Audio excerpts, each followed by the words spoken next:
You know, Okay. like, and do you remember the dates that you were there specifically? Can I ask some just questions roughly. during this? Yeah. Not That's okay. specific. Okay, let me get this thing going. Hold on a second. Mm-hmm. I'm going to record you on a voice recorder too, because I don't like taking notes. It's just Oh, a lot yeah. easier than I actually have it. So, Alan, I was just making a list of questions. When did you get to Lausanne first? Yeah. Why were you there? That's what I'm Yeah. doing. Okay. You want You stories, actually- so you not actually just, you want know. elaboration. I want stories, but I also need to ask some specifics. Yeah, I mean, I can elaborate on that one. Okay. just nicely. You actually know when you went there? All right. The year? I guess. Ready? I don't think Yeah. So we start. Go ahead. Who you are? Yeah. Oh, yeah. I'm Paul Murrill, and I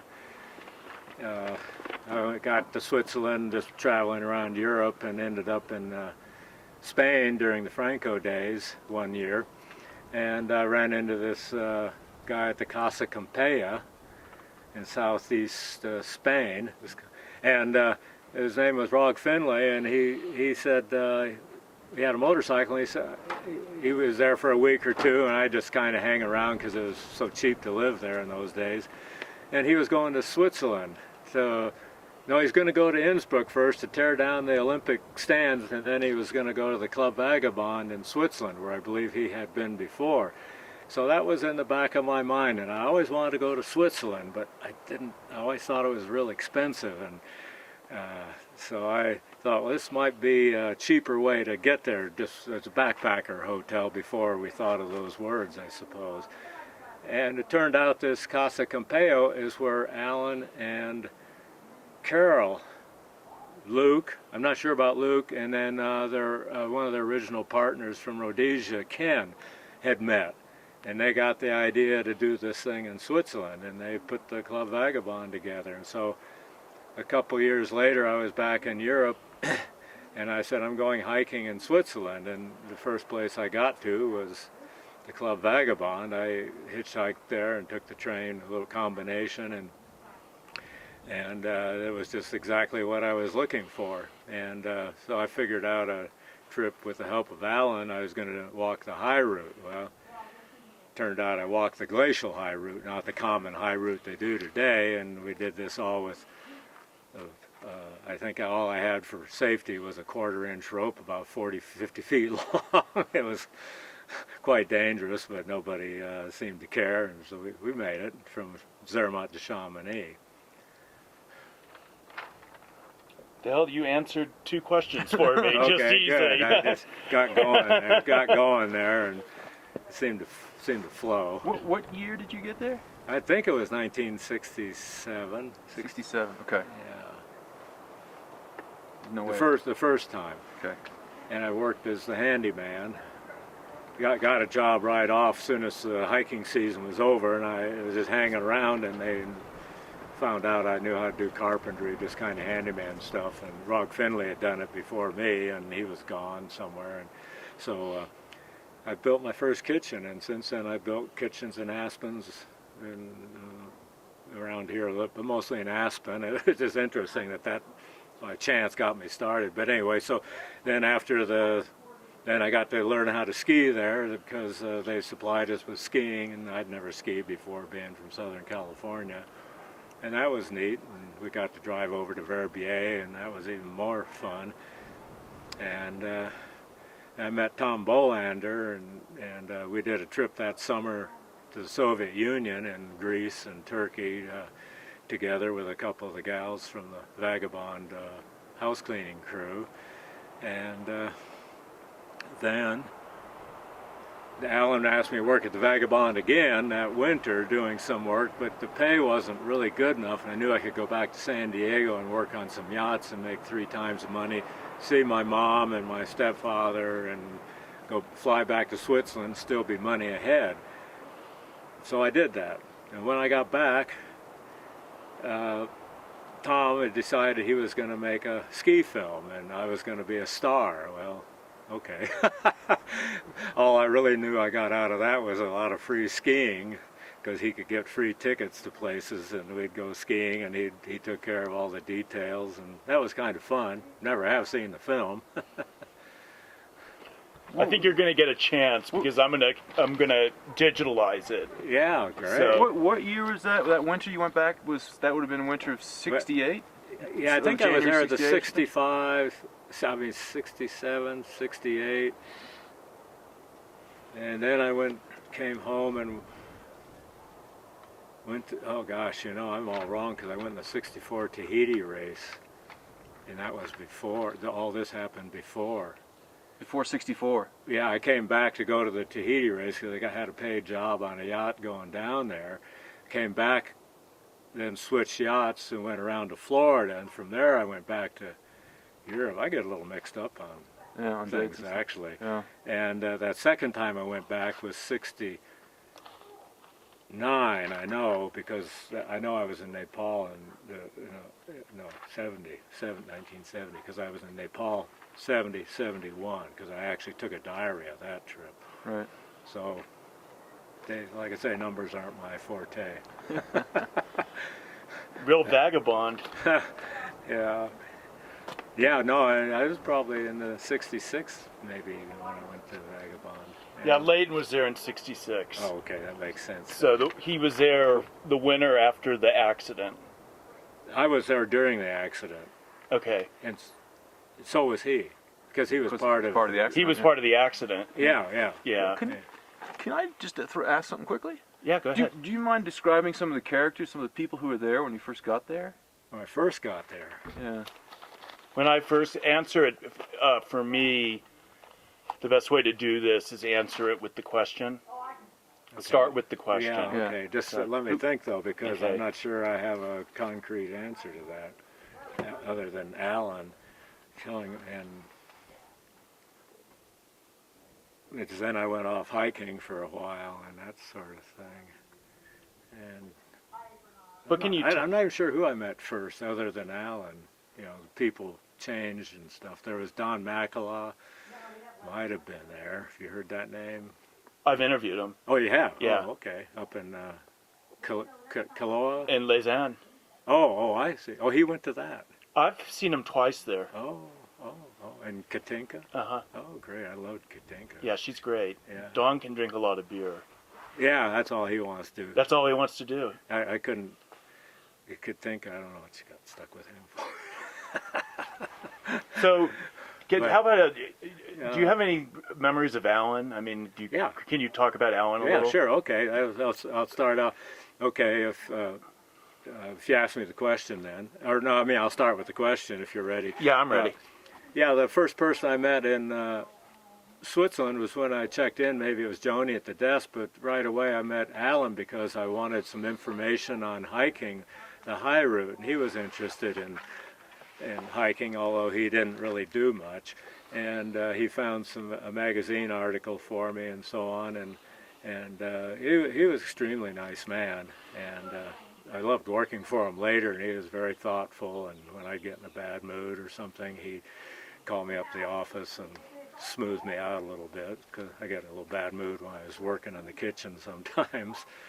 And I think I met some climbers from Scotland, names that I don't quite remember and didn't come back in other years. And those, well, one was Geordie, of course, from Northumberland. And he took me up to Tour Die after a little practice climbing in the quarry. And I do remember another name that you know is Corey Richards.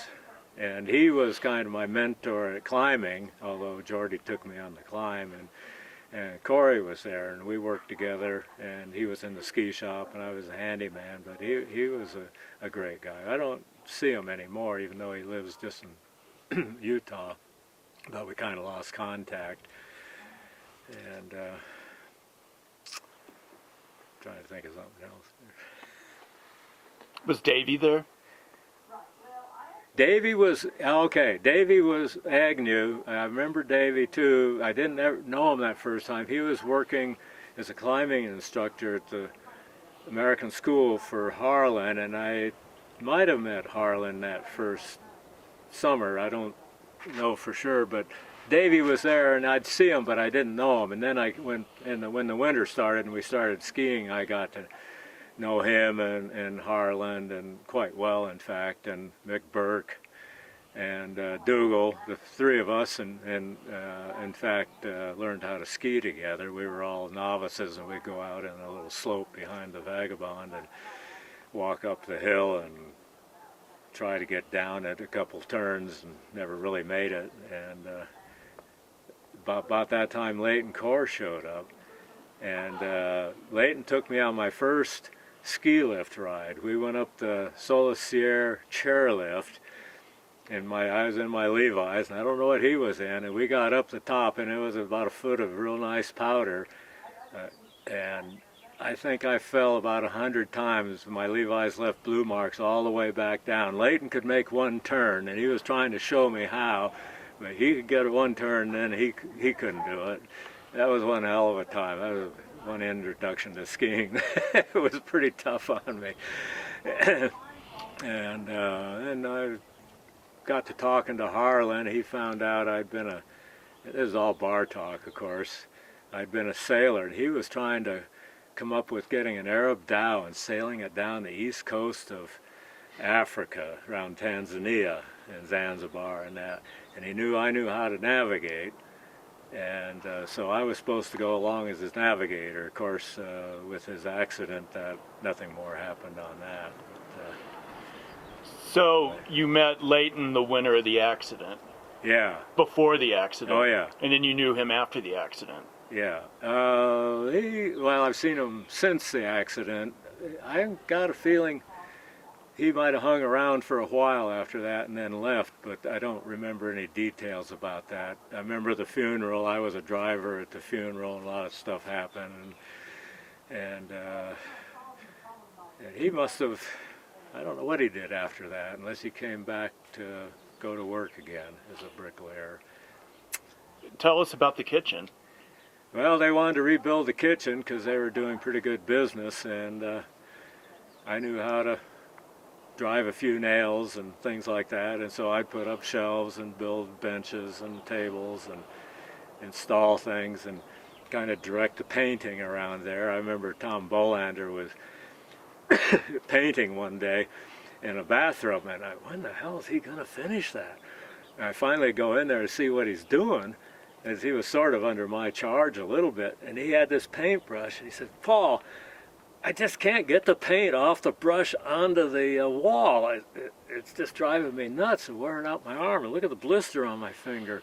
I said, "Why don't you put some thinner in the paint?" And he said, "What's that?" So we thinned the paint out, and I was a genius as far as he was concerned, because he could paint easily then. And so we painted the kitchen, fixed it all up, and it looked pretty nice, and I liked it. That was my main project that winter, besides repairing a few sinks and things.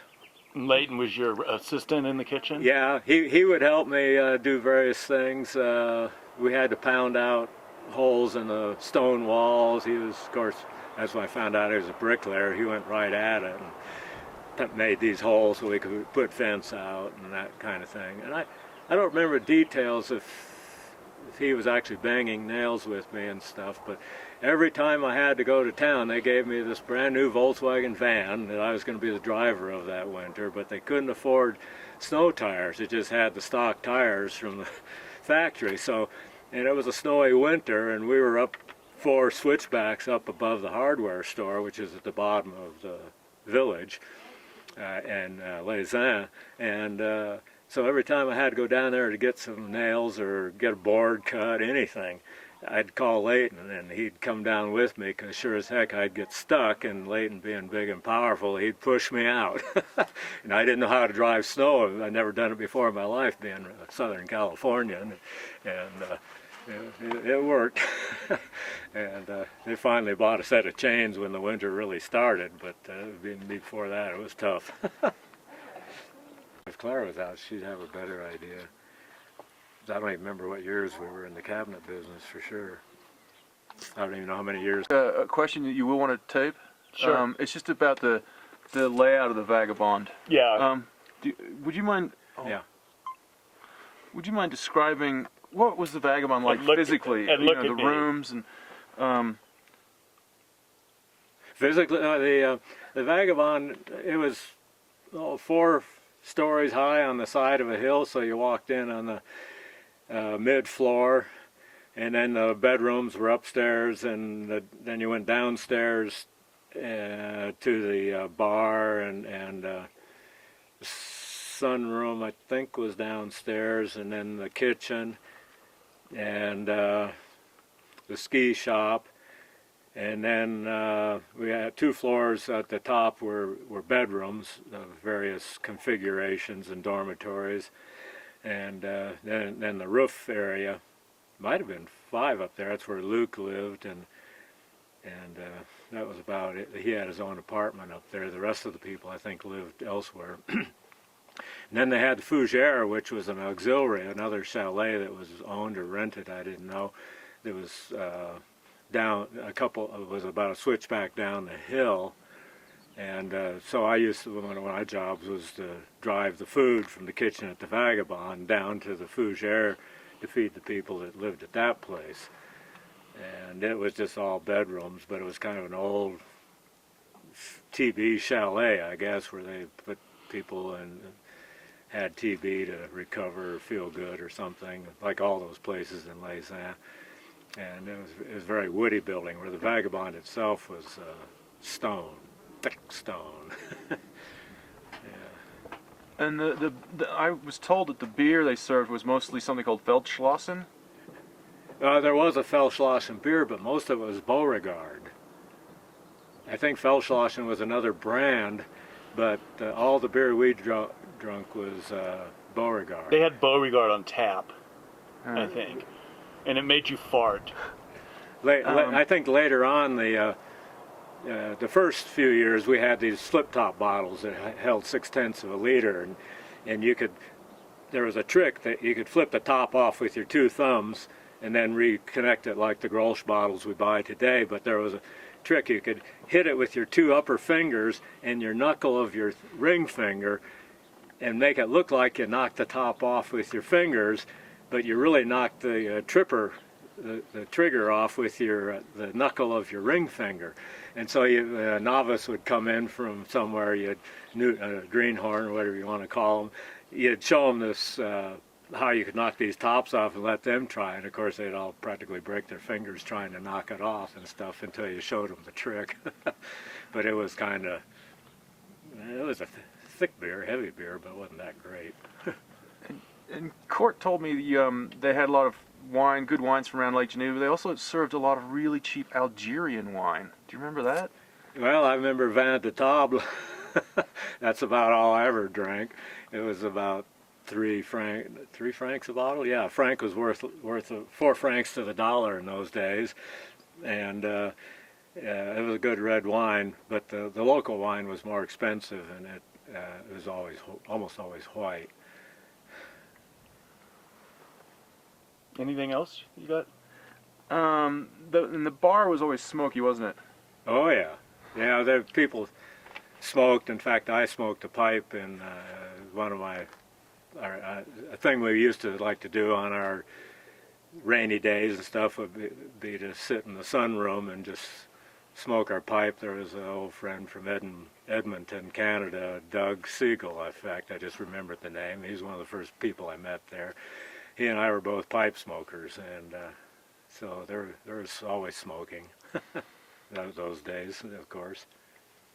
In the rooms, linens were supplied. Each room had a sink, and they shared common bathrooms, quote unquote. So there was a lot of peeing over the rails and in the sink, depending on the outside temperatures. Your comment on that? Oh. Is that accurate? Sure sounds right. Peeing in the sink is a common thing. My dad taught me how to do that. And nothing wrong with that. And yeah. But they would pee over the rails quite a bit there. Yeah, it sounds familiar. Of course, I always peed over the rail on the boats I worked on, too. So it's just a common fact of life, as far as I know. Probably peed off this deck. That's why I moved here, so I didn't have to worry about the neighbors watching me. How good a skier was Leighton? Well, Leighton was a lot better than me when we were doing that one day I just talked about. I don't remember skiing with him much before, but none of those climbers, and I would include myself not as a climber, but as a category of skier, not too great. Dougal had a very wide stance. Mick was a little better, and Leighton, I don't remember skiing with him that much. I think he got involved with the climb on the Eiger and wasn't around that much during the real ski season. Were you around? You had contact with Leighton after the accident, obviously. Well, he came back to Lausanne. Yeah. Yeah. Can you describe some of that? Well, I don't remember any details with Leighton on that one. There was a lot of people there and a lot of things happening, and he'd kind of given up on the climb, I think, before the accident actually happened, if I remember right. He was kind of losing interest or something. There was something in the book about him staying in the Kleine Scheidegg Hotel, or I don't remember what happened. The only comment I remember him saying, and this is a little bit gross, because when they went to pick up the parts of John that fell, he said it was like a water balloon hit the deck. That's all. That's the only thing that just popped into my head just then. What was it like during? Do you remember what it was like in Lausanne, in the town, the Vagabond during the climb? Well, during the climb, the local people, other than Guido at the sports shop, probably knew nothing about it. And the school, of course, would have too. But I wasn't even sure what was going on myself because I wasn't a real climber. I'd never even really heard of the Eiger or any of those people before I got to the Vagabond. I was just kind of a bar flying away. Leighton had a nickname, the Big Mother. Did you ever hear that? No. That's interesting. Big Daddy. Yeah. That's what Haston called him. Court called him the Big Mother. Oh, and I don't remember that. Haston called. Have you ever seen his copy of the Eiger book, Leighton's copy? No. That direct easy one? Oh. Haston wrote it to the good times, Big Daddy. Yeah. Oh.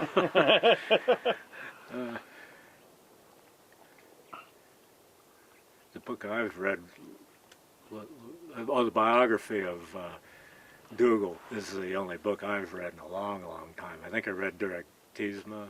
Who wrote that one? Bonington?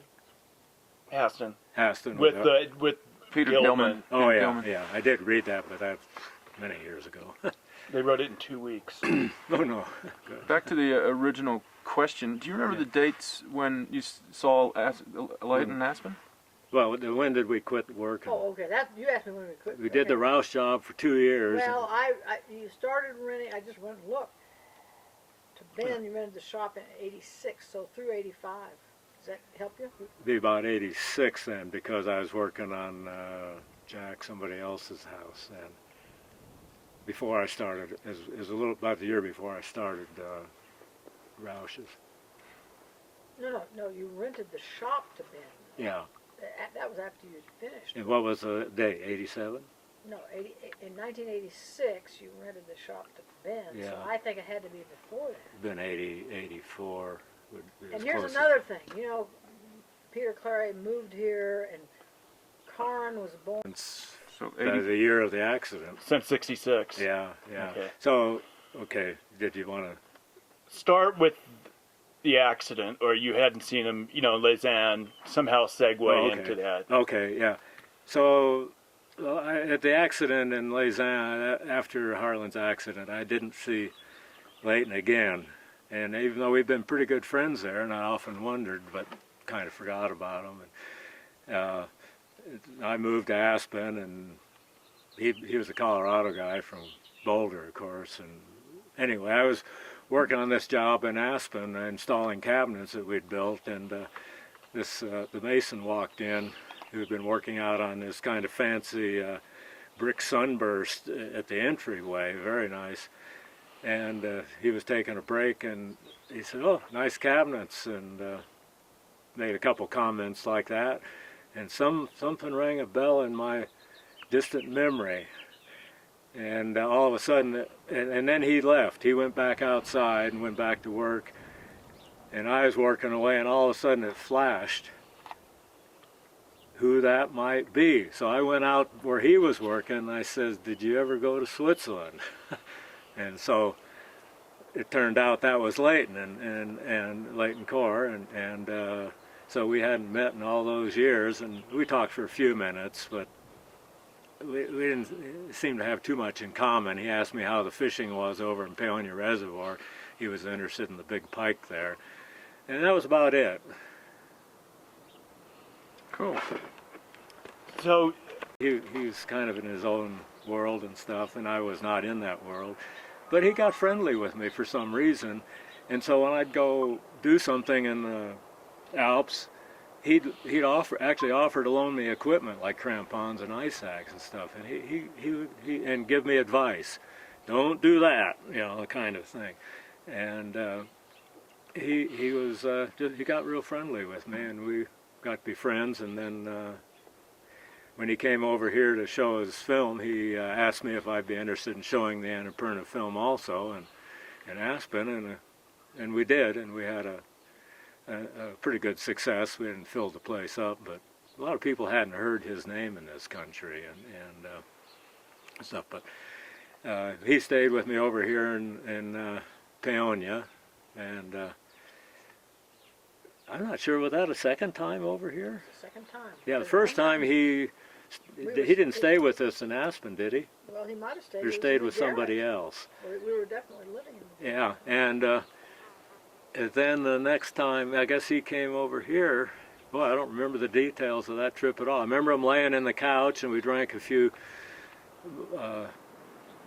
cups of tea, and he wasn't interested in the scotch, and he looked at Mount Lamborn over there and said, "Oh, that looks like a nice mountain." And that's the main things I remember. I'm not even sure who drove him here, because he had somebody driving him around. that's, you know, that's fine. I didn't. Right. I mean, Okay, say his we name. used to do river trips together, for example. We'd go visit him in Idaho. Showed up and was another one of the guys learning to ski. That's what I was Yeah. hoping you. But we can do the kitchen building stuff first if you like. No, the kitchen building can wait. Let's do this. Okay. I did Since- talk about all I knew about Chenard, but I can repeat it if you want. Do that, Yeah, okay. Hold on 1 second. and just mention his name. Yeah. So it's, you know. I can't get this thing going. What's going on with it? Hold on a second. I never read the instructions for this, so it's got some funky features on it. Do you have another memory chip for it? Or No, is it internal? I don't, but that's okay.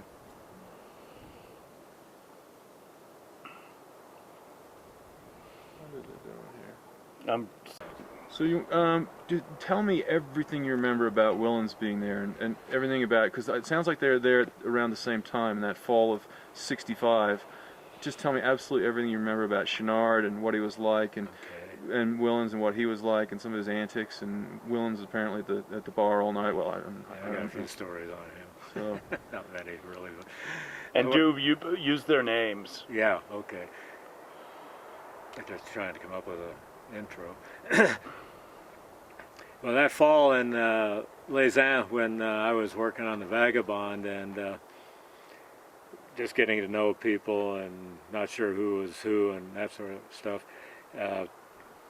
people started showing up to work at the American School, which was started in the fall, early fall, sometime about this time.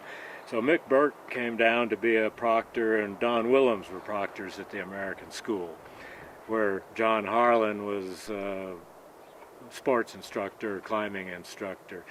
And so they all would migrate up to the bar, the Vagabond, every night, because there wasn't anything else for them to do, being just English speaking and not part of the local community.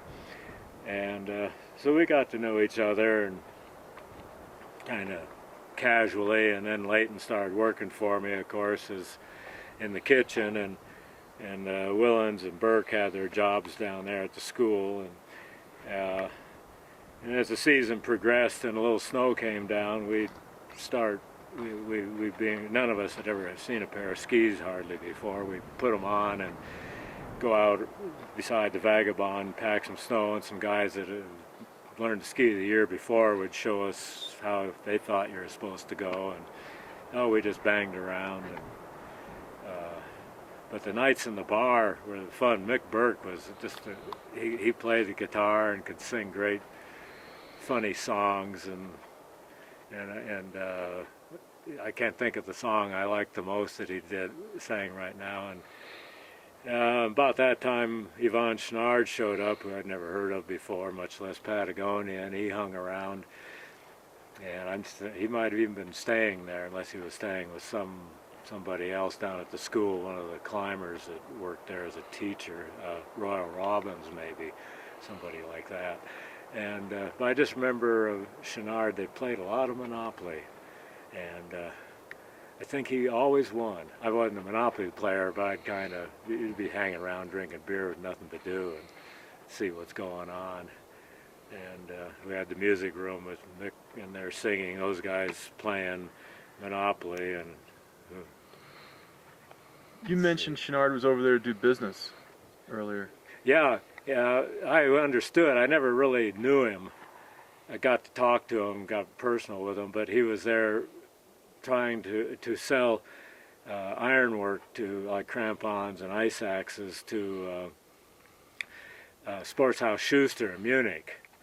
And so he'd go over there and do some business, then come back and hang around the Vagabond, because I guess he had nothing else to do. And there was some nice women around there too. I don't know how that all panned out for him, but that was about it. And stuff. I met him years later in Aspen at the bar, and I ran into him when I think Dougal was there, Martin Boyce, and I can't remember who, and Tom Frost. They all were kind of around there, and I get them all mixed up. But he didn't remember who I was, so I guess we'd never really spoken or got to be friendly. But, your recollections of Don Willens? oh yeah, Don. God, other than learning to ski with him, I don't know what else he did, but except drink beer at the bar and tell stories. And he's actually the first one that ever talked about Nepal that I knew of. I'd heard of it, I knew it existed, and I knew it was an interesting country, but he had just been there to climb, I believe it was Gauri Shankar, and successfully, I believe. And so he told stories about that, and you know, he was a good storyteller, and so it got me a little bit more interested in Nepal in those days, about trying to get back there, which later on I did, and quite a bit. But so we'd drink, and you'd shout each other beers and that sort of thing. And I wasn't a big drinker. He could drink 10, and I could drink 1 or 2 or 3 maybe. And he was a fighter, and I never actually saw him fight, but I'd hear about people going out in the street and fighting with him. And I didn't know much about that or anything, but it was just kind of a sidelight of his. And I remember Leighton telling me that they went up climbing on the backside of the Tour d'Ai, the nearest peak from Les Ans, and Leighton couldn't believe how far Willens would go up before he'd put a pin in or a protection. He said that guy, he'd climb the whole thing with no protection, and Leighton's eyes just about popped out of his head when he'd be telling me this story, because he wouldn't consider doing that. And then the ski season came along, and we'd all go out there and bump around. Actually, it's interesting, Don Willens' wife came down to work at the Vagabond during the ski season, and you couldn't believe that they were even married, because they'd never even spend time together. She never drank, and was just nice, kind of almost a meek person, and just real pleasant, didn't say much. And there's Don out there getting drunk and getting into fights and everything else, and so they were so different.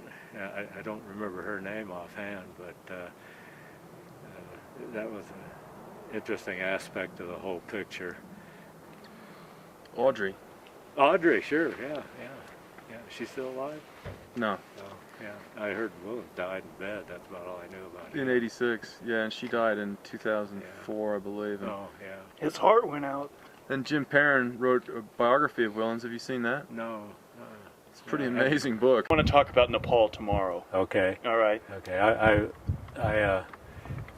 It's basically a repeat then, but I never can repeat things correctly. So, I mean, identically. That's okay. It's a family fault. My sister didn't get a job with a lawyer as a secretary because she couldn't repeat what he said. And I never can. Before you go on, just the spelling of your name, Murrill? Yes. And what's your date of birth? August 2nd, 1939. Okay. And it's pronounced Murrill. Okay. Yeah. Like Haggard. Yeah, but spelled, like most people want to say Murrill or any other thing like that. Yeah. Okay. Tell me when you're ready. I'm just doing sound. Can you say something? Sure. Well, I'll just start out in the summer and then you can... It's perfect. Okay. Perfect sound. Okay. After I got to Vagabond in the summer and did my hiking and was hanging around because it was kind of fun. There was a lot of interesting people and kind of pretty girls and all that kind of stuff. I was just sort of hanging around, and then Alan offered me a job as a handyman and to rebuild the kitchen. And while I was doing that, which was going to last till the ski season, various people started showing up that I never heard of before and got to be friends with. A couple of them were Mick Burke and Don Willens, who were proctors down at the American school. And after they got their little kiddies to bed and stuff, they would come up to the Vagabond and drink beer and do what guys do in bars and girls do in bars and that sort of thing. And we got friendly. And then this guy, big guy, shows up named Leighton Core, who some of the guys there, like Court Richards, were pretty thrilled about this. I didn't have any idea why. I didn't know one climber. I didn't know anything about climbing, really, at all. And then another guy, Yvonne Chenard, showed up, and so these people kind of were hanging around, and Core ended up working with me and rebuilding a kitchen and helping me whenever I needed help, and then they'd give him his own projects when I didn't need help, and then we'd all be hanging around in the evening, as people do, and I just remember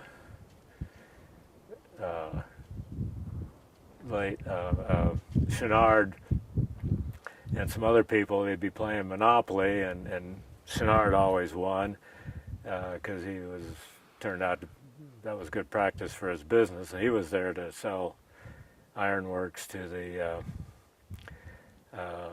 well, I'm getting all messed up here off the track. Here we start over. If you want to, that's fine. Okay. Well, I was at the Vagabond working as a handyman. I had Leighton Core there as my helper, and Mick Burke and Don Willens were proctors down at the American school, and so we were all kind of together up in the bar, the Vagabond, at night, doing nothing much but drinking beer and hoping some action would happen of some sort. And I'm kind of losing it here. I've gone through this too many times, I think. Well, that's fine for me. Yeah. You can cut it together. I can cut it. Yeah, okay. No, it's just a matter of the sound, but I can work with it. Okay, I could probably do it again tomorrow or something, but yeah. Too many things have been through my mind and they're getting crossed over. Tomorrow you're gonna be really confused. Yeah, okay. No, I'll be more. It'll be more together tomorrow because I'll look at this tonight. Yeah, okay. So maybe you can ask me questions to get me on the right track. Exactly. Because I almost forgot what I was supposed to be talking about there. I usually do a second day after I get Larry Ware. Don't know that name. Who was a teacher. Oh yeah, you mentioned his name before. He's been in Lausanne since he was 16 years old. Oh. But he's American. Uh-huh. Brahman. His grandfather was president of Harvard. One of those kind of New England families. Is that what Brahmin means in this country? Yeah. Because I only knew Indian Brahmins, and I've heard that referred to for some of the Ivy League-y kind of... John Kerry. Yeah, think John Brahmin. Kerry. Okay, yeah. I wasn't never sure. It refers to people from Harvard or just from Ivy League? Harvard specifically. Boston. Oh, is it? It's specifically Boston. Oh. But Larry's a great guy, and he's Uh-huh. been really helpful. But he and Davey are really close. Oh, And okay. Davey goes and sees him in Switzerland, and vice versa. Oh. When Larry's daughter lives in Salt Lake City, so he comes out a fair amount Yeah. from Lausanne.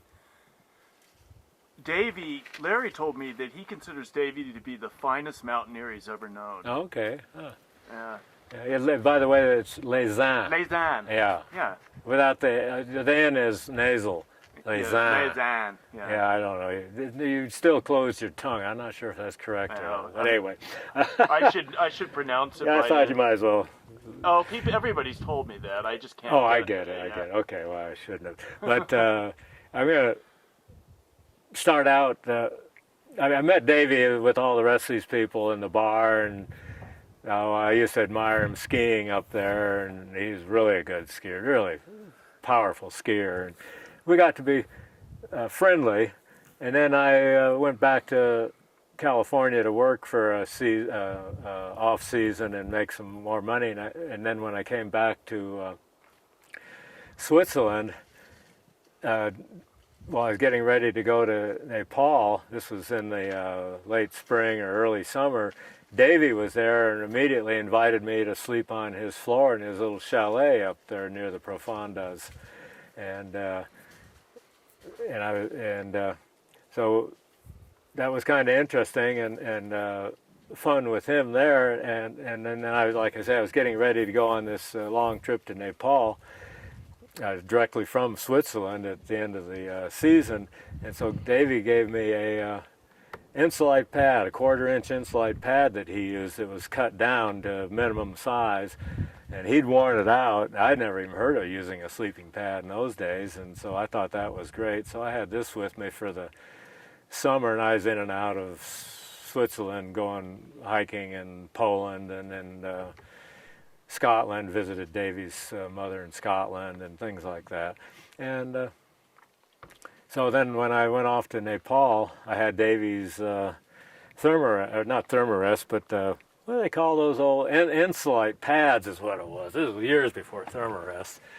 And so that was with me, and I might even still have a piece of it around here somewhere I use for padding boats or whatever. But since then I came back to the States after a couple years abroad, and Davey had gotten a job for Outward Bound, and I think he was based in Colorado, maybe even in Lake City for a while. And then he moved up to Wyoming.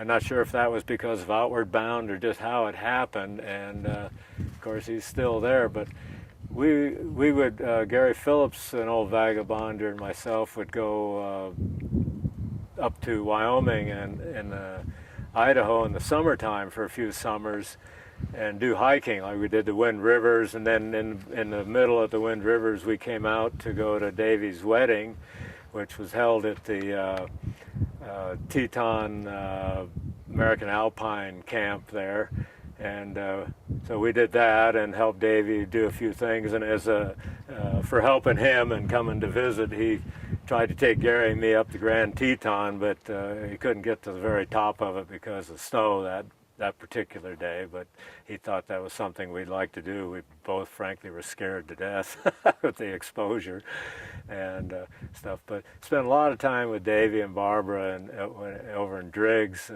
when he moved over there too. And I don't know how many times we visited him. And then we did some river trips. One time he came down, he had this little Honda.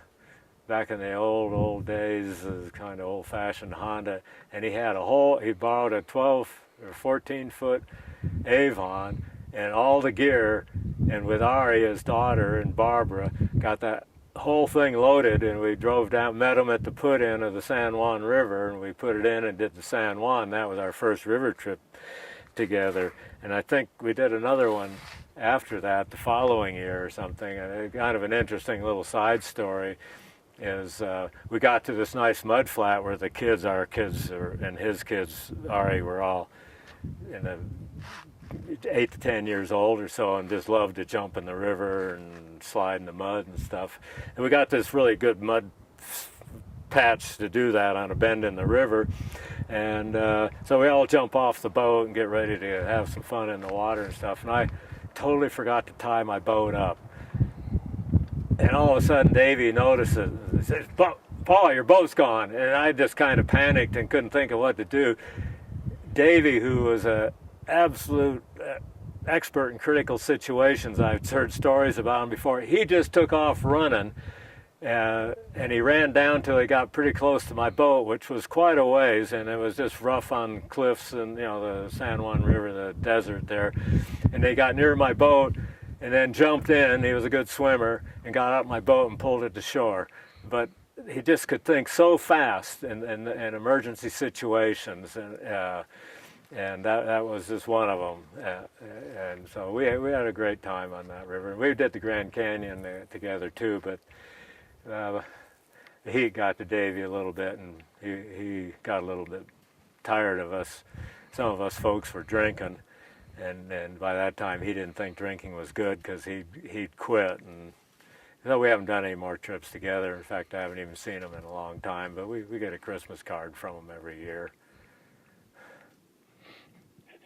A very mild sort of a personality. The other side of him I never saw, fortunately. Did you know Stuart Fulton? Yeah, yeah. Can you tell me a little bit about Stuart Fulton? Well, he was climbing, and I had some nice talks with him at the Vagabond about, I don't know what, he was Scotsman, and maybe about traveling, and don't remember if he was there he was climbing, I guess, just on his own, I think, but he might. And then the last I heard, he went to Canada, to British Columbia, to be an electrician in a coal mine and got electrocuted. But I don't really remember much else about him, except I liked him. He was one of the fighters. Okay. Yeah. I think they all He climbed a lot with John Harlan. Of who? He climbed with John Harlan. Oh, he did climb. Yeah. Oh, that's why he was there then. Yeah. Yeah. So how well did you know John Harlan? Well, as I told you, we'd sit around the bar, and he was interested in me because I was a sailor, and had good sailing experience and knew how to celestial navigate and all that. I didn't have the camera on for that. Okay. Can you tell me that story? Yeah. Okay. And also your let's try to do this. You're from Southern California, sailor, first and foremost, I guess. Yeah. And, okay. But mention John Harlan's name. Okay. In the story. Okay. Not just he or this or that. Yeah. See if I can do this right then. Okay. So you knew John Harlan. Yeah. Okay. Yeah, and I knew John Harlan at the Vagabond, just sitting around the bar, and I was from San Diego, and I had a lot of experience sailing on small and large yachts, and so he got talking to me about taking a trip on the east coast of Africa. He wanted to rent or buy an Arab dhow and take it down the coast as an exploratory trip of some sort, and he wanted me to come along because of my sailing experience. And so we were just good friends. Didn't really do anything together, but we were just bar friends. And so you remember the accident happening? Yeah. Oh yeah. It's interesting. I knew these guys were over climbing the Eiger. Leighton and John, and I didn't know some of the other people that were involved at the time, and they'd come back over and recuperate in Lausanne for a few days, then go back over when the weather got better, and one day I was just kind of doing something, cleaning up. I don't know what I was doing around the Vagabond, and everything was kind of quiet and strange, and I said, somebody, what's happening? They said, I don't know, something's bad's happened. And a couple hours later, Alan came down to the bar, I think it was Alan, and announced that John Harlan had fallen off the Eiger and had died, of course. What was the mood like? Well, it was pretty heavy after that. Nobody talking much, and not the usual vagabond for a few days. And then we, of course, a few days later, his folks came over, and then we had the funeral. I had to drive a number of people in the club van to the funeral, and it was more of the funeral party, I think it was. They seemed to, I'd never seen it before, but bottles of wine and food and all kinds of things. I didn't know that's the way funerals were supposed to go, but his parents put it on, and they were American. And all these guides from Chamonix came over in their knickers and official climbing clothing, and people that looked like they were the real Chamonix guide, I'll tell you that. They were pretty interesting, but I never got to talk to any of them. So I was just kind of in the background. Was there a lot? Did you notice any use of hallucinogenic drugs around the Vag, either before or after? Just marijuana. Just marijuana? You didn't see people doing that? Oh, I think some people might have, but I can't say I even knew anyone that did. Okay. Yeah, it was an alcohol scene, really. Yeah. Yeah. Did Leighton smoke a lot of pot when you were around him? He talked about it. I don't know if he did or didn't. It was the days before I'd smoked any, and I think he now I know that he was, but at the time I wasn't. I didn't care or pay attention.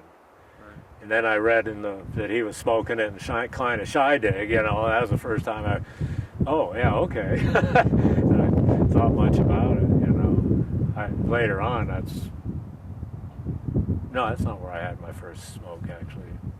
But I didn't ever smoke it there the first trip when I knew Leighton, and the second trip I think somebody started bringing it around. It was an alcohol scene. Did you see Leighton with a lot of different women? No, I can't even think I saw him with any women. I really don't. Yeah, no, I don't remember him with any women, no. Not to say it didn't happen, but I just don't remember. Sorry, I'm Bogart. No, it's okay. I think we've gotten a lot done. Okay. I'm almost out of tape. Are you really? Have a